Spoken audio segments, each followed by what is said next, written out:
Assalamu alaikum dear students. I am Miss Kiran. Today I am going to discuss with you chapter number 16 of your textbook. Topic is alkane and cycloalkanes.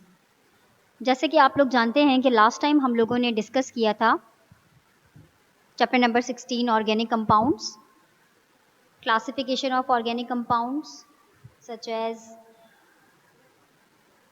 acyclic, cyclic, open chain and aromatic hydrocarbons.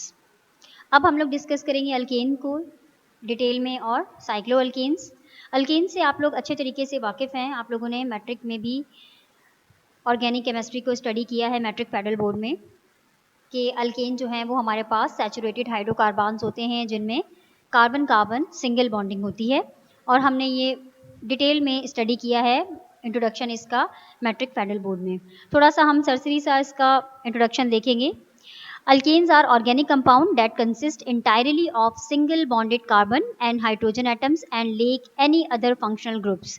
जैसे कि आप लोग जानते होंगे कि alkane hydrocarbons की organic compound की ऐसी क्लास है जिसमें कोई भी फंक्शनल ग्रुप नहीं होता। जैसे कि आप अल्कोहल फैमिली पढ़ते हैं, अल्कोहल फैमिली में उसका फंक्शनल ग्रुप होता है, उसकी इंडिकेशन होती है OH ग्रुप जिसे हम हाइड्रोक्सिल ग्रुप भी कहते हैं। तो जो अल्केन होता है उसमें कोई भी फंक्शनल ग्रुप नहीं होता।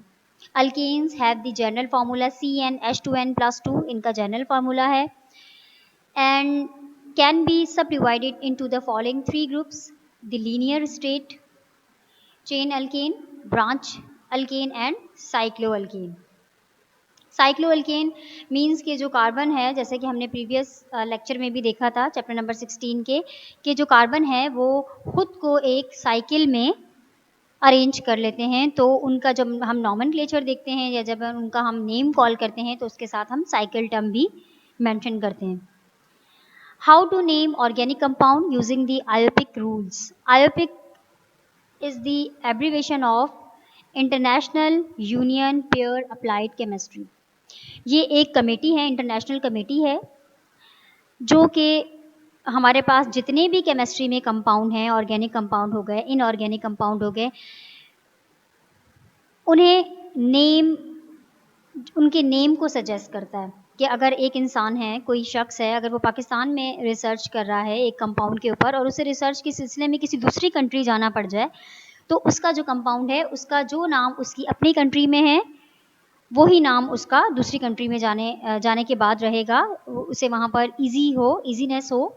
तो जो आयोपिक रूल्स हैं या जो आयोपिक कमेटी है वो केमिस्ट्री में जो ऑर्गेनिक कंपाउंड है या इनऑर्गेनिक कंपाउंड है, जितने भी केमिकल्स हैं, उन्हें एक नेम सजेस्ट करता है जिसे हम इंटरनेशनल नेम भी कह सकते हैं या आयोपिक नेम भी कह सकते हैं। जो कि आयोपिक नेम का मतलब होता है किसी भी कंपाउंड का वो नाम जो कि पूरी दुनिया में ऑल ओवर द वर्ल्ड जो है वो सेम ही रहे, उसे हम आयोपिक नेम कहते हैं। और वो नेम ऐसे ही नहीं दे दिया जाता, आयोपिक के कुछ रूल्स हैं, उन रूल्स को फॉलो करके दिया जाता है।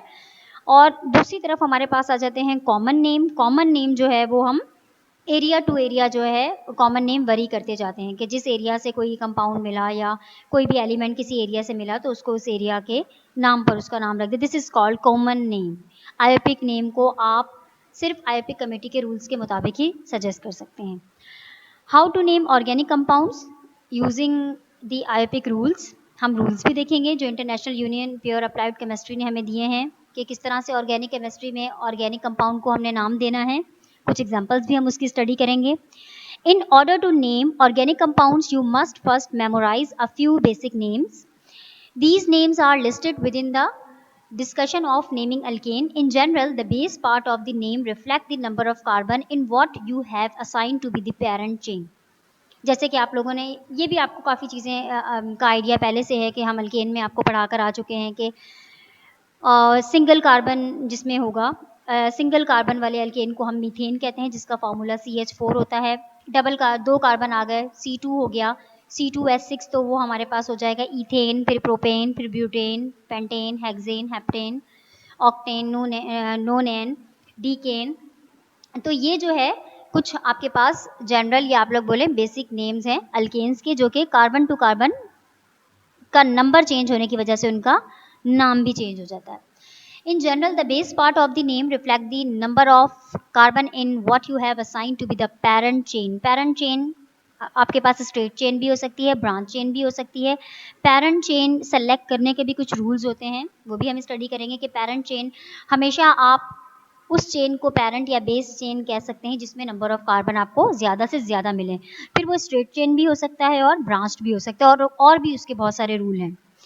द सुफिक्स, सुफिक्स का मतलब होता है जो नाम से पहले जो चीज़ लगाई जाती है। जैसे कि अगर हम बोलें di methyl, means methyl group है, मिथाइल ग्रुप से भी आप अच्छे तरीके से जो है वो नो हाउ है। मिथाइल क्या होता है कि मीथेन CH4 में से जब हम एक हाइड्रोजन को रिमूव कर देते हैं तो वो अल्काइल ग्रुप में चेंज हो जाता है, जिससे हम कहते हैं मिथाइल। इसी तरह इथाइल प्रोपाइल भी आप लोगों ने मैट्रिक क्लास में डिस्कस किया होगा। The suffix of the name reflects the types of functional groups present on or within the parent chain. Other group which are attached to the parent chains are called substituent. कि parent chain जो होता है उसमें functional groups भी होते हैं। functional groups का table भी हम देखेंगे कि जो ऑर्गेनिक कंपाउंड्स हैं हाइड्रोकार्बन्स, हर फैमिली का अपनी एक रिप्रेजेंटेशन होती है, अपनी एक आइडेंटिफिकेशन होती है, और वो जो आइडेंटिफाई करवाता है जो एटम या मॉलिक्यूल, उसे हम फंक्शनल ग्रुप कहते हैं। इसके अलावा कुछ सब्स्टिट्यूएंट भी होते हैं, और सब्स्टिट्यूएंट के नाम से पहले हम लोग सुफिक्स लगाते हैं, जिससे हम कह सकते हैं डाई, 2 सब्स्टिट्यूएंट हैं, ट्राई, 3 सब्स्टिट्यूएंट हैं, tetra, these are called as suffix. The names of the straight chain saturated hydrocarbons for up to a 12 carbon chain are shown below। जैसे कि मैंने आपसे कहा कि कुछ बेसिक हाइड्रोकार्बन्स के नाम आपको याद होने चाहिए, जैसे कि मीथेन, इथेन, प्रोपेन, और कार्बन नंबर 1 से कार्बन नंबर 12 तक जो है वो आपको मैं नेम बताऊंगी। The name of the substituent formed by the removal of one hydrogen from the end of the chain is obtained by changing the suffix ANE to YL. ये सब हम जो है वो रूल्स में देखेंगे कि जैसे मैंने आप लोगों से कहा कि मीथेन है हमारे पास CH4, मीथेन में एक कार्बन के साथ 4 हाइड्रोजन अटैच है। 4 हाइड्रोजन में से जब हम एक हाइड्रोजन रिमूव कर देंगे तो वो बन जाएगा CH3। CH3 is called methyl.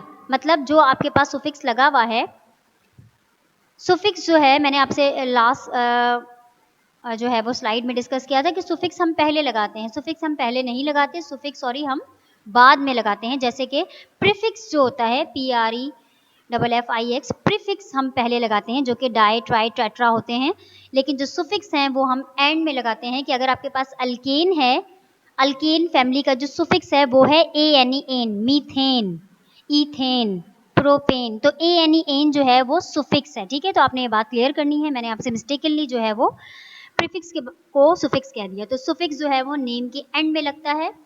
Alkane family का हमें पता ही कैसे चलता है, उसके सुफिक्स की वजह से जो कि ANEN है। तो मीथेन में से C4 में से अगर हम एक हाइड्रोजन रिमूव कर देंगे तब हमारे पास हो जाएगा CH3, और अब ये मीथेन नहीं रहा, अब ये मिथाइल बन गया है। तो जो ANEN हमारे पास था वो सुफिक्स रिमूव होकर वहां पर हम लगाएंगे YLI, तो ये हो जाएगा मीथेन से methyl. This is called suffix. कुछ हमारे पास बेसिक जो है वो ऑर्गेनिक कंपाउंड्स हैं, अल्केन फैमिली के बेसिक मेंबर्स हैं, जैसे कि 1 2 3 4 आप लोग ऐसे सजेस्ट करें कि ये कार्बन नंबर 1 ऐसा अल्केन जिसमें एक कार्बन हो उसे हम मीथेन कहेंगे, 2 कार्बन हो इथेन, 3 कार्बन हो प्रोपेन। तो ये आपको चेन याद होनी चाहिए। और इसके बाद 10 कार्बन तक आप लोग मैट्रिक फेडरल बोर्ड में भी देख कर आए होंगे। 11 कार्बन वाली जो चेन होती है या 11 कार्बन वाला जो अल्केन होता है उसे हम अनडिकेन कहते हैं। 12 कार्बन वाला जो हमारे पास अल्केन होगा उसे हम डू डिकेन कहेंगे। ठीक है, ये हमारे पास बेसिक्स हैं अल्केन की। There are few common branched substituent which you have memorize, these are shown below. यहाँ पर जो हमारे पास ये दिए हुए हैं ये हैं, आप लोग कहें कि सब्स्टिट्यूएंट। ये सारे हमारे पास क्या हैं, सब्स्टिट्यूएंट के एग्जांपल हैं जो कि हमने अल्केन से बनाए हैं एक एक हाइड्रोजन को रिमूव करके। और ये जो हमारे पास है ये चीज़ यहाँ से हमारी जो है वो बेसिक जो चेन होगी, जो मास्टर चेन होगी, पेरेंट चेन, वो स्टार्ट होगी। यहाँ पर कुछ सब्स्टिट्यूएंट हैं जैसे कि आपके पास isopropyl, secondary butyl, tertiary butyl और आइसोब्यूटाइल। तो ये आप कुछ बेसिक जो है वो सब्स्टिट्यूएंट है जो आपको आगे अल्केन में मिलेंगे, तो आपको याद होने चाहिए। ठीक है, तो ये आज का हमारा लेक्चर था।